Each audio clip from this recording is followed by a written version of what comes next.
Okay, we're going to go ahead and get started.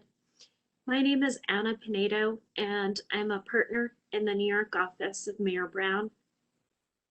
And I'm very pleased to have with me today Dan Klausner and Richard Silva, both from PwC. And the topic for our session today is combining with a SPAC and preparing for life as a public company.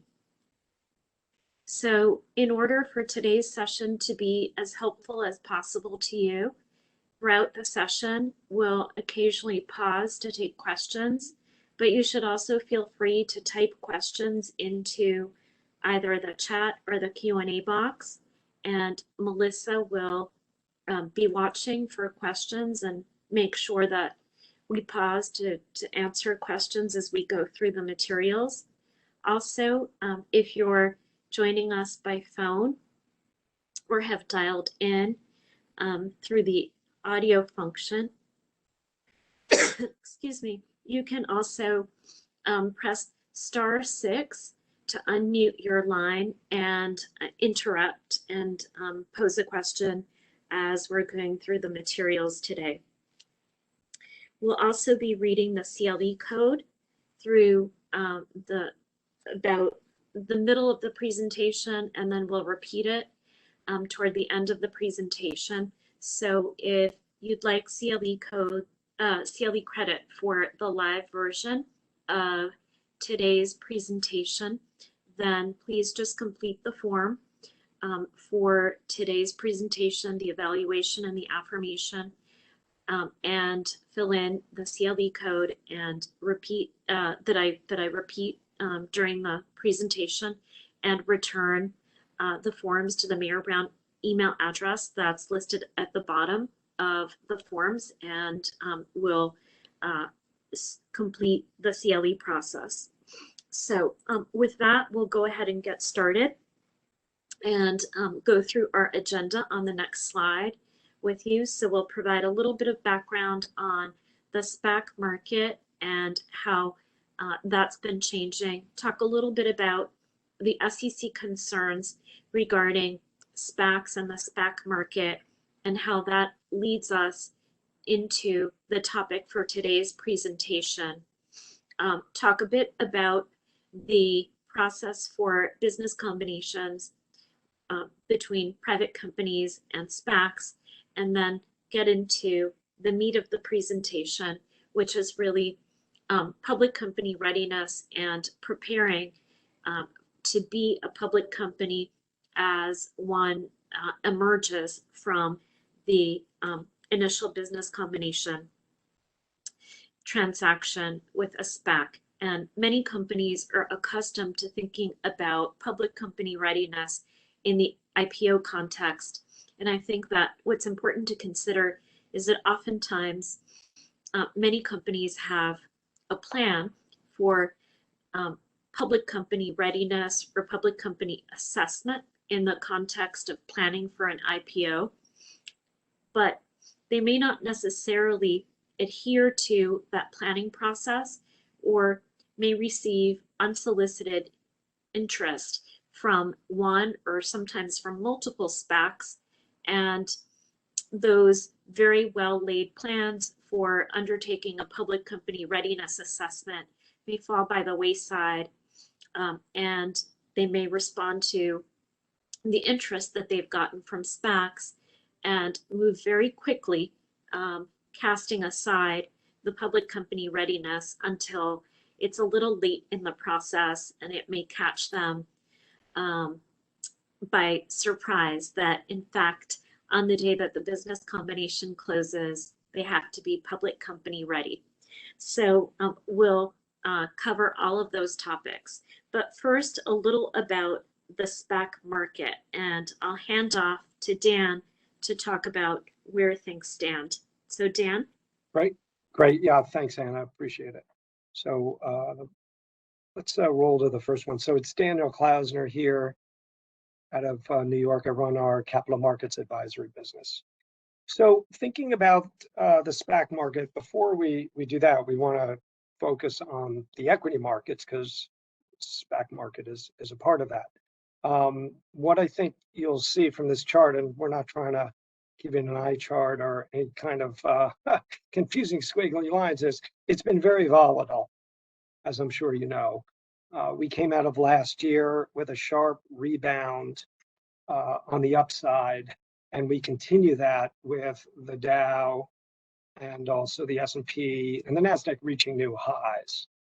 Now, underpinning all of that, of course, is the Fed, fiscal stimulus, of course, and a very robust GDP as we go through what we would call a reopening trade. Right now, what's playing out in the market, of course, is the push-pull between the reopening trade and the stay-at-home trade, which I think you're seeing kind of daily in some of the market volatility. Going forward, I think what you'll see on the equity markets, of course, is heavily impacted by vaccine rates, COVID, inflation, of course, some more inflation, and then the Fed. So far this year on the S&P, we're up about 11%, which comes on the back of double-digit increases from last year. So let's maybe do a double click into the SPAC market, which is our next slide.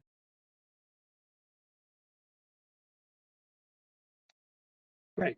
And so I think what you're going to see here is a interesting, should we say, increase in SPACs, right? We show you by volume and also by numbers. And I think what you've seen is SPACs up until 2020 were pretty steady numbers and dollars. And then, you had the COVID shutdown. A lot of buy-side investors gravitated towards the formation of SPACs and also the de-SPACs, which we're going to talk about a little later, and we're able to really deploy capital. Last year, about half of all IPOs were in SPACs, and this year we're running at around a 70% rate. If you look at 21 year to date, one thing of interest, you notice we're pretty much where we are last year.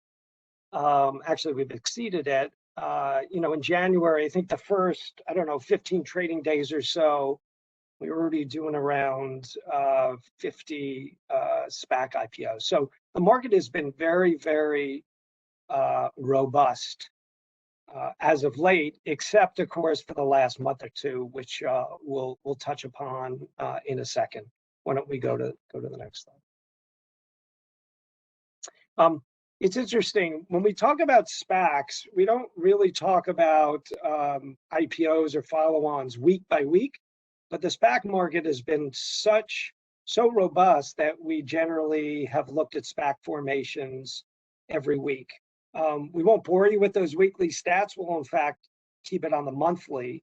And I think what you'll see is back in November, all the way through March, we were very constructive in terms of SPAC formation. And then, of course, everything ground to a halt, in April and May. And those are some of the reasons we'll talk about. Anna and Rich will talk about the SEC, valuations, difficulty in getting pipes done, of course. But you can see we're almost finished with May, and we've only done 7 SPAC IPOs. So there's a bit of a pause in the market. On the right-hand side, you just briefly see some of the more recent SPACs, some of the more popular areas like TMT, financial services, and also health services. Scrolling forward. This is just a brief chart on what industry verticals these SPACs are focused on. About 2/3 of all SPACs, when they go out, mention a vertical.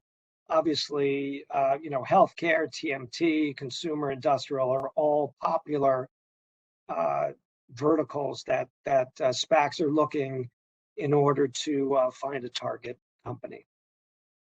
Then moving on to the de-SPAC market, which I happen to think is probably the more interesting piece of that. Onto the next slide. Is we call them SPAC mergers. You could also call them de-SPACs. And again, what you see is a sharp uptick in 2020, in terms of numbers, dollars, you name it. Right now, there's about 400 SPAC sponsors looking for homes, right? They have 18 to 24 months to actually deploy that capital. So far, year to date, there's been about 32 of these, deals for about 85 billion. Now, what's interesting is, as we said on the previous slides, is the SPAC formation has slowed down, right? We've only seen 20 of these deals in the last 2 months. On the de-SPAC side, there's been some deceleration, but not to the same extent. Again, SPAC sponsors have lots of incentives in order to put this capital to work, which is important. Going forward. And then finally, another deep dive into, on the lower left, there is the types of de-SPACs that we're seeing. Obviously, lots of TMTs, consumer markets, industrial, consumer, et cetera, where we've seen a lot of the activity. And then just a snapshot of recent deals. You can see how February, March were very, very active. April, a little less so. March and May also a little less so. In the middle column really is the target name, so that's kind of where you want to focus. That's where you may recognize some of those names. The other item is a lot of the de-SPAC market has been characterized by these serial SPACs. So you see 3, 4, 5, which is important. And a lot of operating companies really only want to merge with a serial SPAC. And then finally, the last slide before I hand it over to Anna is just a brief snippet on just some, we call it SPAC merger highlights, right? These are just a handful of transactions, which shows you how large these deals are, the PIPE investment, right, which we can be 2 to 3 times the money that's sat in trust. And then, of course, the sector. We've got healthcare, energy has started to come back a little bit also. And then, of course, fintech. So that's just a brief summary of the SPAC and de-SPAC market. With that, let me turn it back to Anna. Thanks, Dan. So what has the SEC staff been saying about SPACs? Clearly, all of the activity, particularly the activity leading up to early mid-March that Dan mentioned, got the SEC's attention, in particular because a lot of SPAC IPOs do attract retail investor interest. And there are a lot of retail investors that are participants or that trade in the common stock and warrants of SPACs. And SPACs have gotten quite a lot of attention for investing or completing mergers in high growth sectors, electric vehicles, for example, being one of the sectors that have attracted a fair bit of attention. So if we go to the next slide, what has the SEC staff focused on in particular? So the SEC staff comments can be really grouped into a couple of categories. First off, the SEC staff has sort of warned private companies, target companies that might be approached by SPACs to really consider all of the potential disadvantages associated with merging with a SPAC, and reminded these companies that there's special securities law considerations associated with SPACs as shell companies for SEC purposes.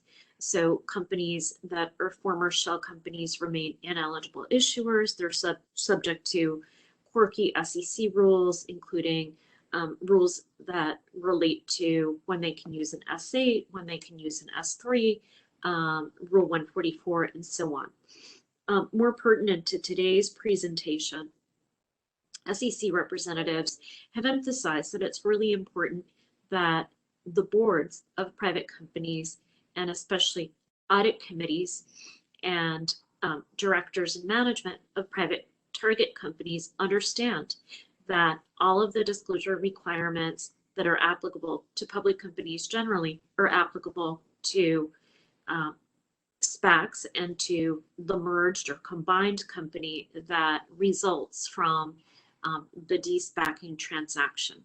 So all of the disclosures that are made in connection with the proxy or the proxy prospectus that's used to seek the consent of SPAC stockholders for the initial business combination, it's all subject to securities law liability, whether it's liability under the 14A rules if it's a proxy, or if it's an S4 under the Securities Act rules.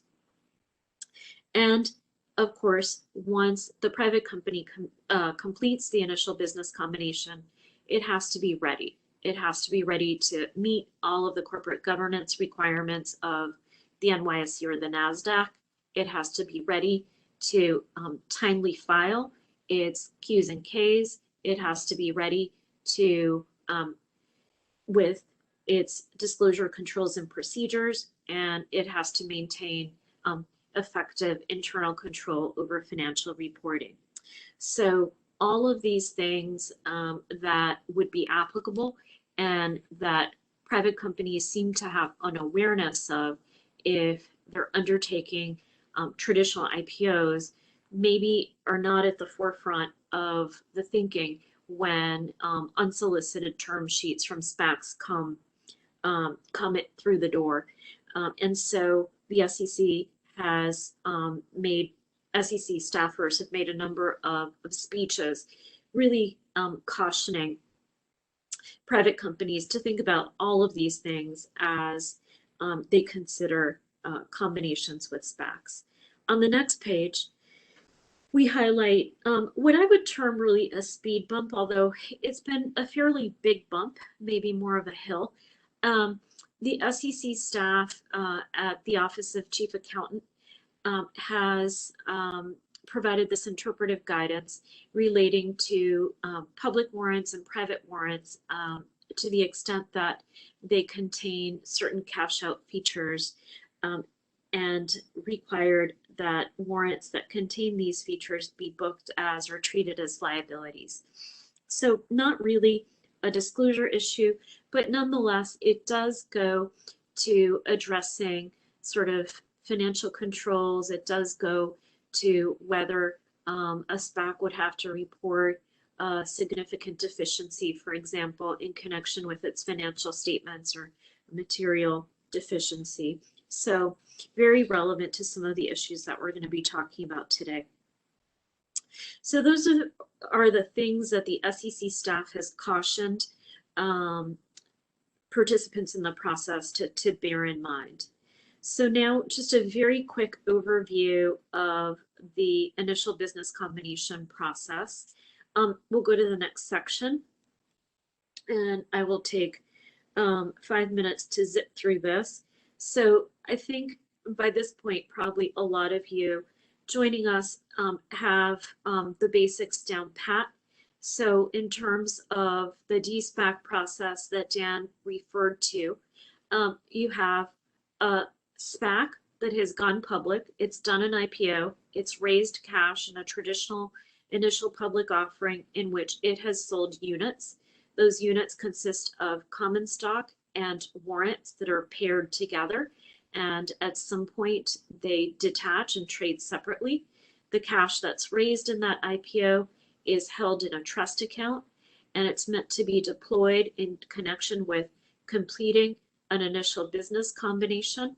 That initial business combination is meant to be completed within 18 to 24 months, and it's meant to be used in connection with having the SPAC by a target operating company. At the end of the initial business combination, the end result is that it's that target operating company that is the continuing publicly listed company. So next slide. Some SPACs have a particular industry or focus or a geographic focus. Dan highlighted tech, energy, a couple of sectors that are of interest, and I mentioned the capital structure. So next slide. There's an inherent conflict of interest, which I touched on, and that is that if SPACs don't complete their initial business combination before that deadline, which is a part of their charter, the 18 months or the 24 months, then they have to liquidate. And so SPAC sponsors, often private equity affiliated, have a strong incentive to identify a target and find a suitable target to complete the business combination. And that process of completing the business combination is referred to, as we mentioned, as the de-SPAC. So next slide. Post-business combination, it's that target operating company that's the surviving entity. And so the day of the completion of the merger, almost always structured as a merger, that private operating company has to be public company ready. It has to be able to satisfy all of the corporate governance requirements of the stock exchange, Sarbanes-Oxley requirements, and related SEC requirements. So next slide. In terms of why this would be appealing, in many instances, it's faster or perceived as faster than undertaking an IPO. Next slide. And may provide greater certainty. We say may. The market has become a little bit more challenging. In particular, the pipe market has become a lot more discerning, both with respect to valuations and the types of deals and industry sectors that are finding favor with pipe investors. Nonetheless, with a combination with a SPAC earlier in the process, as opposed to in the IPO process, a target company and its stakeholders will have some visibility regarding valuation. Although, of course, now we're seeing with these transactions that repricing is entirely possible, and we're starting to see repricings occur. So next slide, you have a little schematic of the process, little process overview slide.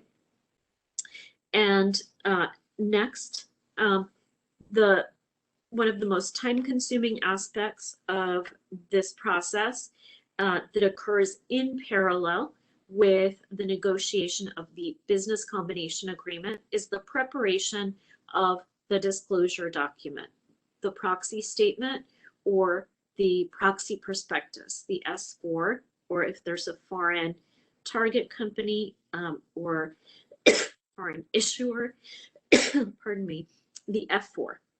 And that usually will contain information that's very similar, and we'll go to the next slide so you get a sense for the magnitude of the effort, information that is very similar to the type of information that's called for in connection with an IPO registration statement. So very detailed disclosure requirements, whether it's a proxy or a proxy prospectus. And this continues on to the very next slide. The same can be said for the financial statement requirements. Next slide.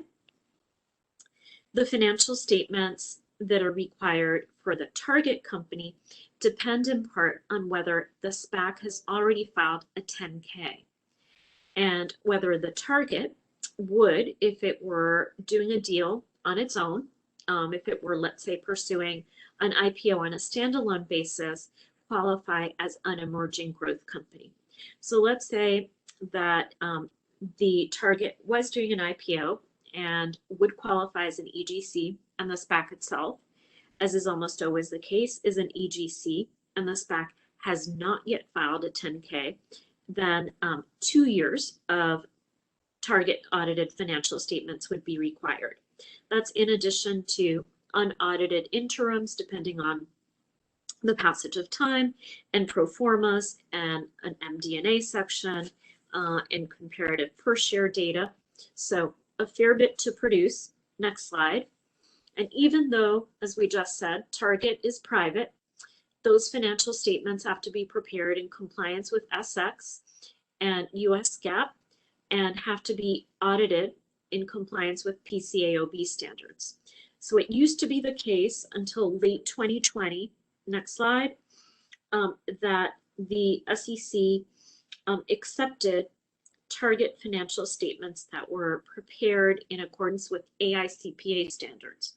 No longer, as you see there, the SEC updated the corporate finance financial reporting manual, and the financial statements have to be prepared in accordance with PCAOB standards.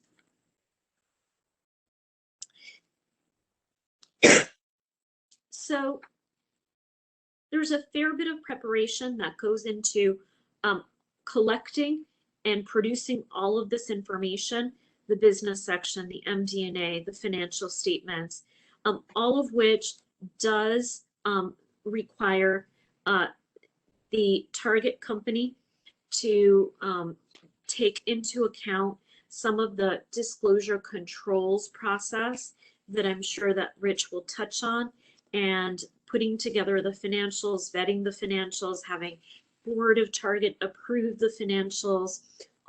All of that will entail going through some of the procedures and checks that Rich will discuss.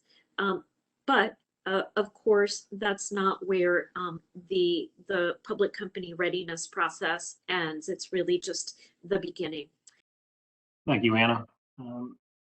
So again, I'll just remind folks, you can ask questions in the Q&A function. We do have a lot of slides I believe we'll be sharing after this for those who need them. So I'll go through them relatively fast as well. But this slide here where we talk about, the going public process, this has obviously changed with what Daniel and Anna were talking about, the prevalence of SPACs. We've all had many clients, or you have out in the audience have been presenting information to boards and stuff, thinking about an IPO in the future, and a SPAC comes along and provides an attractive alternative. So, this slide was an original kind of best practice of if you started thinking about preparing for going public a year to 18 months in advance, and you execute that process, and then you're ready to be a public company. The key thing here is we're just the next slide I'll go to in a second here. We'll talk about kind of how that timeline gets compressed. What we're trying to tell our clients that are thinking about an IPO or a SPAC in the near future is, the better prepared you are, even SPACs are trying to understand, are you ready to be a public company? So it is good hygiene and health for a company as it matures to get down the path of becoming a public company to think about some of the readiness options that they may have.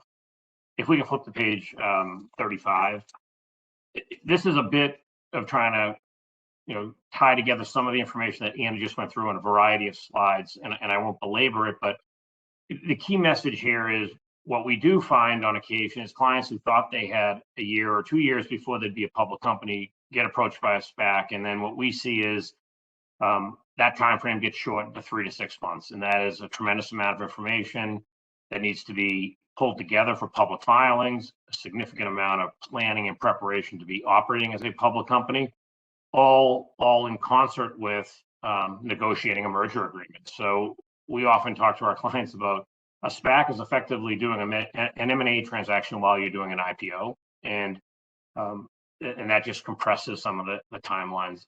A couple of things I would highlight too is while the SPAC entity, it is their S4, and Anna, you can sound in here as well. While it's their registration statement, they have control over it.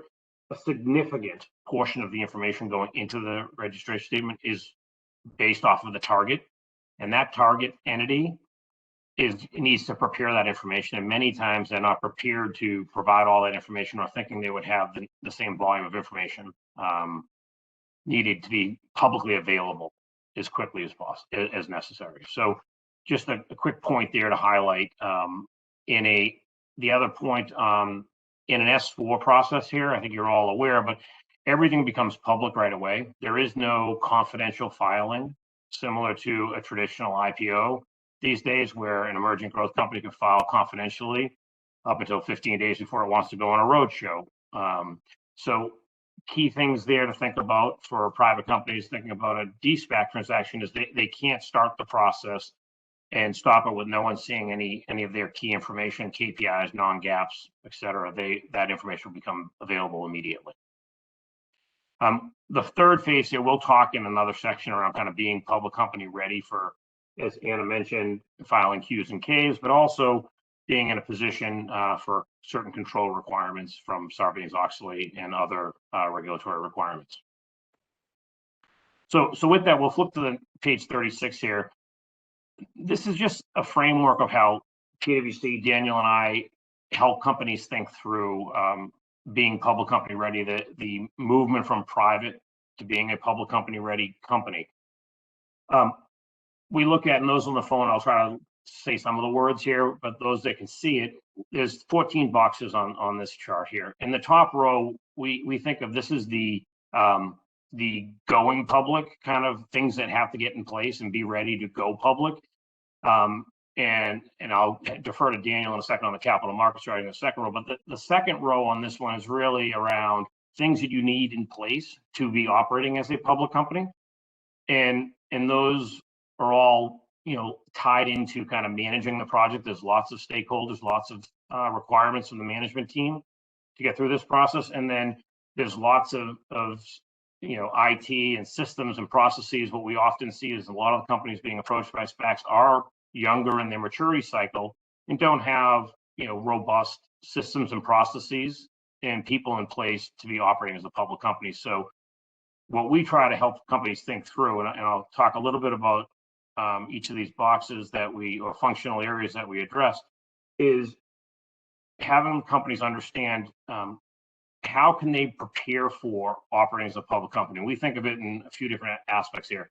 There is a people, a processes and systems element, and then there's a in-source, an outsource, and a co-source model to get there for these companies. And each company has a unique way of handling it and what's right for them. So there is no one size fits all. As you can imagine, you know, one of the key areas and requirements, and this is, you know, the accounting and financial reporting. So the three of the functional areas we look at very closely is around accounting and financial reporting, their finance effectiveness, and their FP&A functions.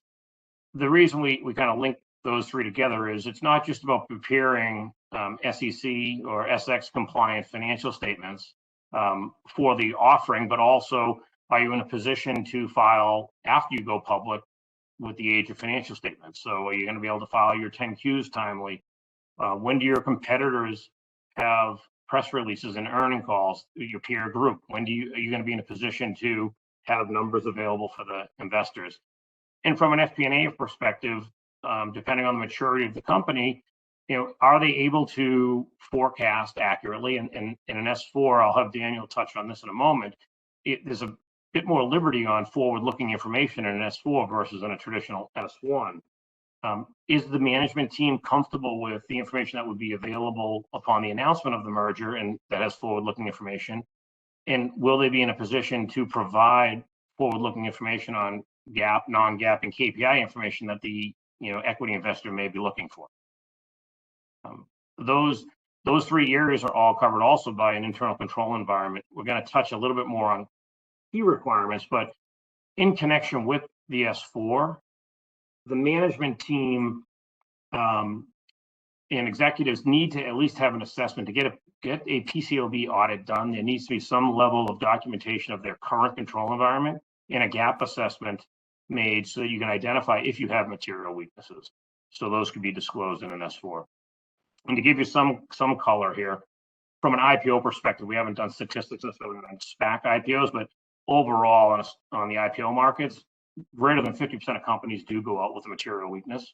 That could be a segregation of duties issue. It could be inadequate resources or internal controls over IT systems. But greater than 50% of companies go out with a material weakness. So it's not necessarily a value.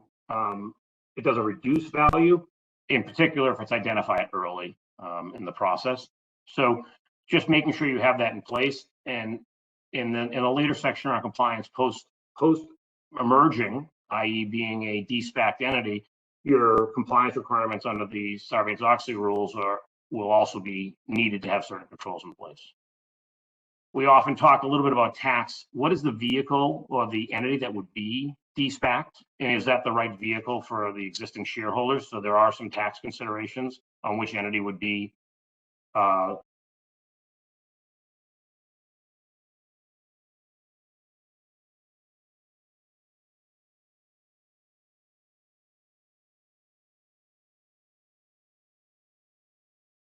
Lost Rich. Maybe I'll talk about two items Rich was going to direct to me while he comes back. That capital market strategy, media, and investor relations. On a SPAC, capital market strategy is a little more nuanced than regular way IPO. And that's just because you're not picking, 5, 6 underwriters with active and passive book runners. Instead, what you're picking are financial advisors. And there's actually financial advisors on both sides of the transaction, similar to an M&A trade, right? There's the SPAC sponsor or the acquirer has financial advisors, typically the banks that helped them raise that initial capital. And then the target picks 1 to 2 to 3, call it financial advisors also to advise them, similar to an M&A trade. And what you're trying to accomplish is a couple of things. One is obviously M&A advice, which is important. You're trying to also get capital markets advice around raising the pipe. And then finally, research analyst coverage, which is not, I'll say, the same way as in an IPO. It's not, the book runners have a policy towards covering that company. So companies want to ensure they've got enough financial advisors in order to get that research coverage. The other item I'll just speak briefly about, Anna touched upon this and Rich too, is also just around the projections. In an IPO, the projections, the valuation come at the end of the process, usually at the start of a roadshow where price discovery begins. On a SPAC, there is no price discovery. In fact, the valuation comes at the beginning, at the announcement of the merger agreement, and then that valuation and pricing really has to keep, so to speak, until the S4 is declared effective and the two entities merge and pop out. So all those projections and valuation have to accordion, so to speak, over 2 to 3 months, which is a lot different than an IPO. On the IR front, again, what's a little different is given the rapidity of the timeline that, companies frequently find themselves being a public entity. And so IR is very important to get themselves up and running early. So then when they do pop out, they are able to speak to research analysts, go on non-deal roadshows, and talk around earnings. So that's just a brief view on that. Maybe I'll turn it back to Rich. Sorry about that. I guess the internet went out for me there for a moment. So I'm not sure where I lost you, but thank you, Danny, for picking up. I think you covered capital market and investor relations. Yep. And I know there'll be a governance section shortly after this, Anna, and legal. So did I get cut out before the HR compensation considerations? Yes, we didn't get to talk about that, so it would be great if you would cover that. Thank you, Anna. So I won't go too deep into it, but one of the key things, both on an IPO as well as a de-SPACing transaction, is many of our private companies have a private company equity compensation, executive compensation program. When you emerge and that target entity will become the registrant, there is requirements to show the executive compensation and overall equity and compensation, short-term, long-term programs. Most companies try to get that in place prior to the S4 or in connection with that S4, so it doesn't require, in some cases, shareholder approval. So get all that in place and be lockstep with your peer group and how you want to incentivize the management team and executive officers. In many cases, you could have boards of the private company that aren't even compensated like a public board. That would be another element of that overall compensation strategy that you'd want to have peer groups for and set that up. So in the spirit of trying to get through a couple of these other sections, I think what we find overall is the various work streams that have to happen in parallel, in particular on a SPAC transaction, because of the short window it generally happens from targeting to an LOI and then trying to get out and be effective, or de-SPACing after the vote. We find that management teams are generally need support in that process from various advisors to help them get through all the different aspects of going and being ready to be a public company. So maybe, I'll turn it over to you, and then I'll touch around the 302-906 and some of the elements of that after your section, okay? Sure, that sounds fine. We did get a question on the use of forecasts, and I want to touch on that, and also ask Dan to comment on that. Sure. So the question was whether there was more latitude in the context of a SPAC transaction to use forecasts. And of course, that's been one of the flashpoints of SEC attention in the last 6 weeks or so. So indeed, a lot of the transactions that we've seen that have taken place through combinations with SPACs have been with target companies and sectors that maybe are earlier stage or that are pre-revenue and very much dependent on forward-looking projections. And as part of the confidential discussions with SPAC targets, a lot of the target companies indeed do use forecasts. Likewise, those forecasts are used in marketing the PIPE transaction to institutional investors. And those forecasts that are shared with the PIPE investors are then part of Form 8K that is filed upon the announcement of the entry into the definitive business combination agreement and entry into the PIPE subscription agreements. So the forecasts do become public and also make their way into the proxy or S4, usually in abbreviated fashion in the discussion of the background of the transaction, where there's a dialogue or conversation regarding how the SPAC came to the valuation and the structure of the transaction. So there's been some conversation of late whether those forecasts benefit from the safe harbor regarding for forward-looking statements under the Private Securities Litigation Reform Act. Given that the SPAC is already a public company, statements made by public companies that are forward-looking and that meet certain standards do benefit from the safe harbor. And that safe harbor protects certain statements in the context of private litigation. However, it doesn't necessarily protect against statements that are misleading, doesn't protect from SEC enforcement actions. So in the context of an IPO, by contrast, and Dan, maybe here you can talk a little bit about this, a company would discuss its business model and its model with equity research analysts. Equity research analysts would put together their own set of forecasts and their own model. And then those equity research analysts would maybe discuss the model with institutional investors, but it would not be shared publicly. Yeah, thank you, Anna. There's a bit to unpack there. So maybe quickly on the IPO front, just to add on to what Anna said, the other difference is that retail investors do not get access to projections on an IPO.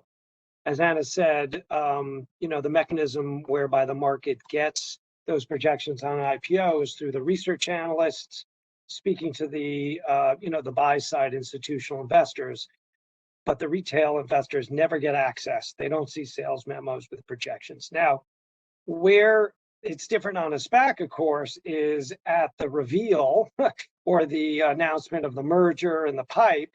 Of course, there's a page or two in the investor deck that's got, year by year projections. And that's been important to the development of the SPAC market, rightly or wrongly, focusing on, industries that have revenue events that are many years away, like EV or other pieces of, batteries, for instance, which maybe don't hit revenue till 25, 26.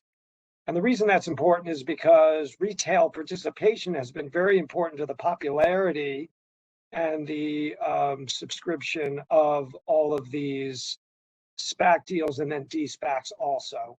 So in a sense, the projections have helped the marketing of those SPACs. That also is some of the challenge around when I mentioned about the FP&A functions or maturity of a company is the public and the retail investor is going to see that, and they're going to measure a company against that. So to the extent you miss those, you could have value deterioration as well. Yeah. And the last question that we got before we turn to the rest of the slides, how necessary is the executive compensation? How necessary is it that executive compensation need to be in place by the S4 or de-SPAC? Do we need to renegotiate comp equity? Also, is this dictated by comp consultants and is it decided by the board? Okay, so generally, most target companies are going to be emerging growth companies. So you would present only the executive compensation discussion that emerging growth companies would present. So the smaller company reporting executive comp disclosure. So on a historical basis, I would think that most investors would expect and want to see what the key executives of Target have been paid historically and whether that's indicative of what they're going to be paid in the future. In particular, at least what you'll want to have set and what usually is negotiated and firmly set in connection with negotiating the business combination agreement is the size of the option pool for the combined company going forward.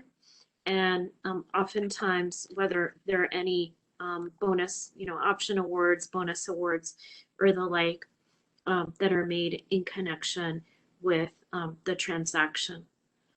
Rich, Dan, I don't know if you want to add.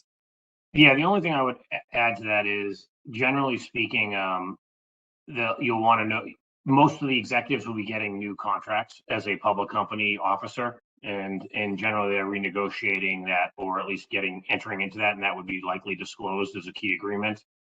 So it's generally done in advance.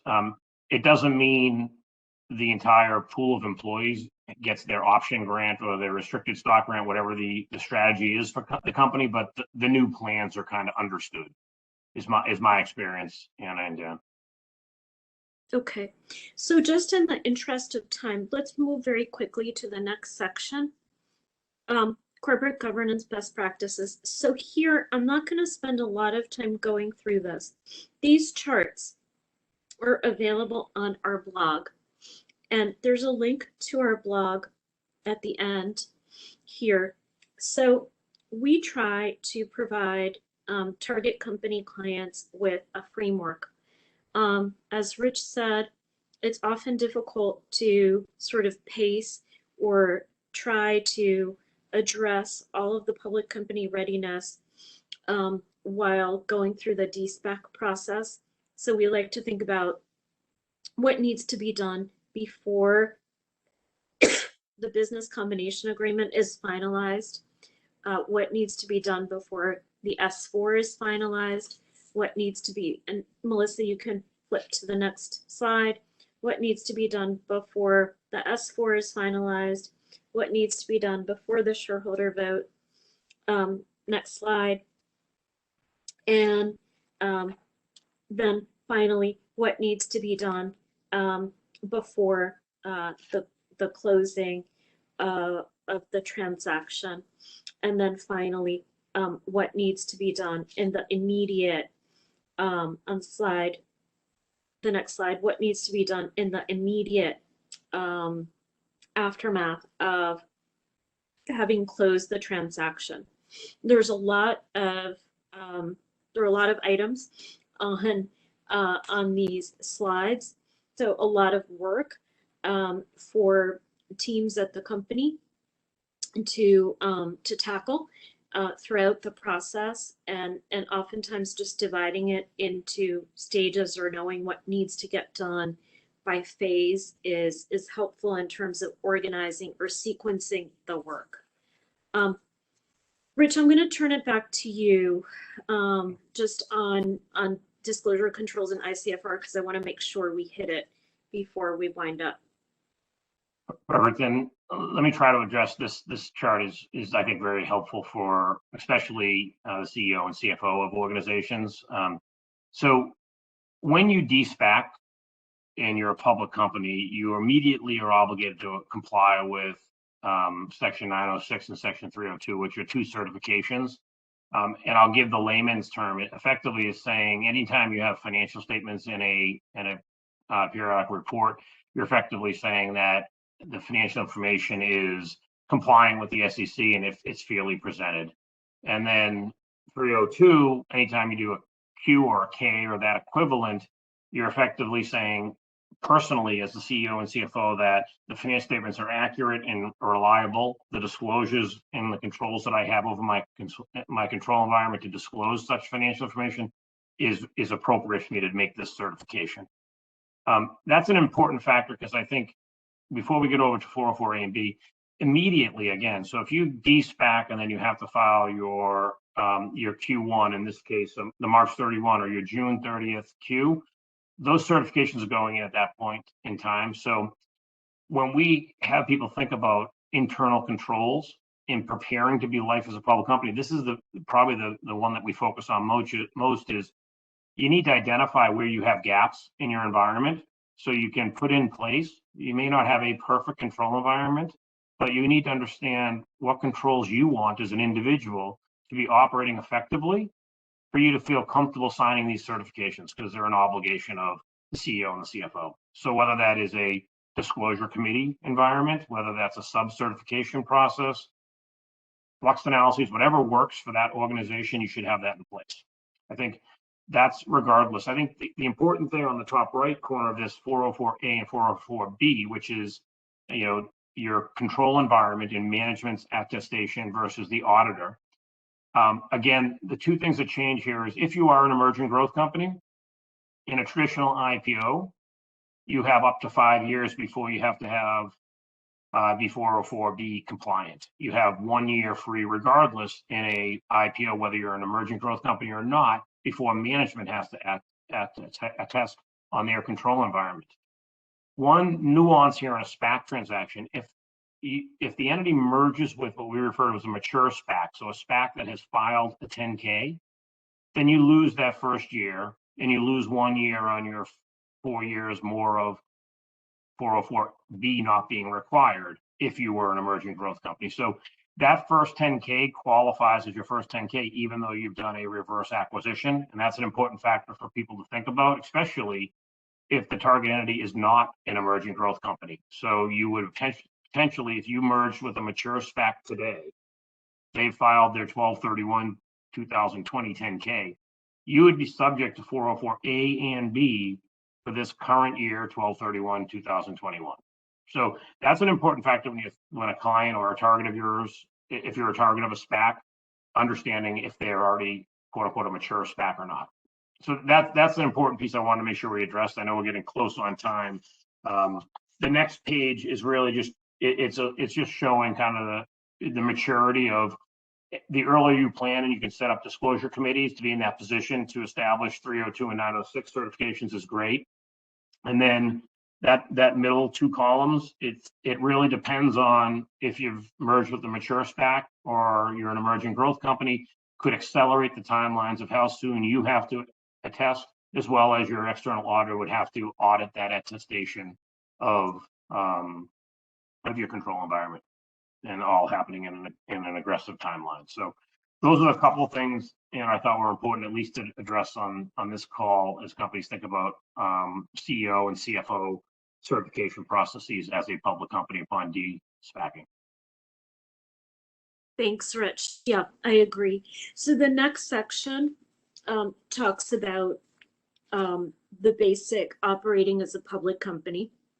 So Securities Act, Exchange Act, Dodd-Frank Act, Sarbanes-Oxley. We have NYSE, but it could just as easily be NASDAQ.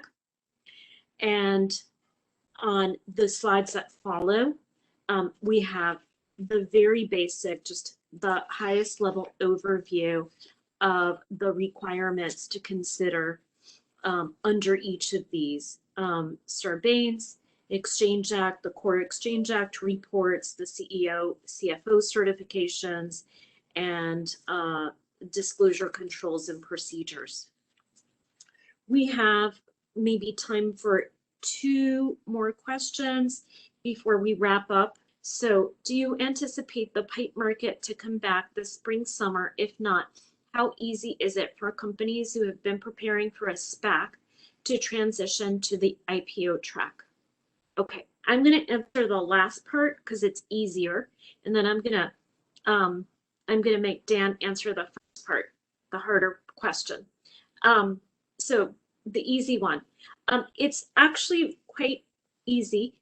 If you've been preparing for a SPAC and you've put together parts of the proxy or prospectus disclosure, you've gathered, you've prepared financial statements, you've got your PCAOB financial statements, you've gone through the process of putting together an MD&A, a business section, risk factors, you've got a great investor presentation and a model including forecasts. That is all immediately translatable and usable for the IPO process. And it's quite easy to move from that to an IPO. So I would say very little waste or wasted effort or wasted work or wasted fees in transitioning. So Dan, the herder question, the crystal ball question. Sure. Yeah, just quickly on the pipe market, I think a couple things have to happen before the market leaves the phase it's in, which you could describe as challenged. I think one, you've got to have some closure around the SEC and the warrant issue, which they're going through right now, but there's obviously a huge backlog and it's a bit of a triage, right? What deals are going to close first? So any new deals in the market, certainly that timing issue's got to be looked at. In terms of valuation, which is also kind of the big 800-pound gorilla overhanging, there has been a fair amount of pushback on valuation recently. There's been some revaluations, as Anna said, a couple very large deals have been restructured. I think there probably needs to be a little bit more of that till pipe investors see a little bit more of the froth taken out. And then I think there just may be more selectivity from the pipe investors around looking for larger pipe deals, also looking for more serial type, SPAC mergers and not these one-offs. We're going to circulate a copy of the slides as well as a link to today's session and some related materials. I want to thank Rich and Dan for joining us today and making time for today's presentation. You'll have their contact materials in what we send around as well, so you can reach out to them for public company readiness. So thank you both for joining us.